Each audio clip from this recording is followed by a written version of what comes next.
All right, so in this video, we're going to talk about how you can set up a coupon. So a coupon could be used, let's say if you have a site and you want to give a discount code for one of your products or your services. Okay, you can create a coupon in order to provide that discount.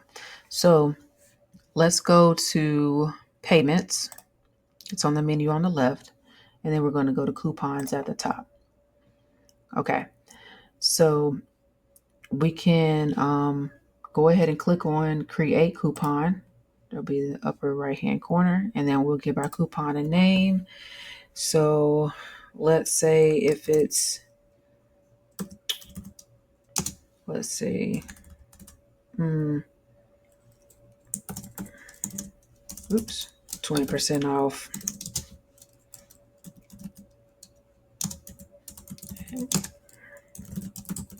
All right, we'll do 20%. That's just for us to be able to see. We can enter in what the coupon code is that we want to customize as, or we can just have it just generate one for us. So I'll show you what the generated one looks like. All right, so it's a little short there. You can even add on to the generated one. That's fine too. But essentially you can customize this how you want to. If you don't feel like it, just hit generate. So let's say we do 20 off admin. Okay, that'll be our code. And for the coupon type, we can make this a percentage coupon or a fixed coupon. Let's do a percentage, and then we can do, here's our 20. We can enter in 20. 20% is given for the discount. Let's say what we did fixed, so then we change it, it'll be $20. Okay, so that just gives you the options to be able to pick between the two, which one you want. All right, and then we have our start date here. So what date do we want to start this access to this discount? We can do it anytime in the near future, of course. So let's say we don't want this to start until, oops, I changed years. So let's say I don't want this to start until August 1st. All right, and I can even give it a specific time as well too. Let's say we don't want this to start until like 5 p.m. We also can give an end date as well too. When we don't have to give an end date, we don't have to give the times as well too. We can just leave it at the start date, but it has to have a start date.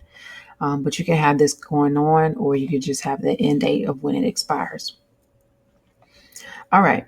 So limit the total number of times a coupon can be redeemed. You can check that box. So that way, if you check that, you can put the number of times someone can actually use that coupon.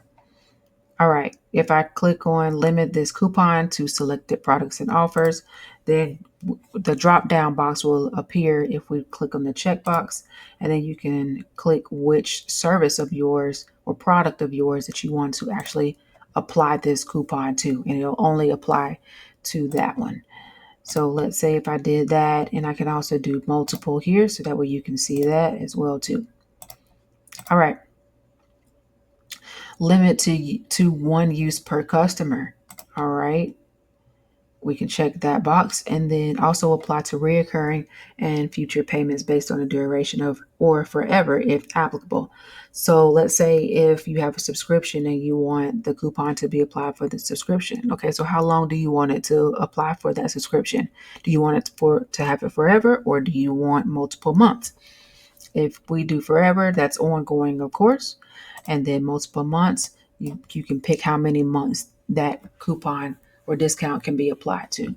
So once you've done that, you just click on create. Oh, of course. Let's uncheck these. Hit create, and then now we have our coupon.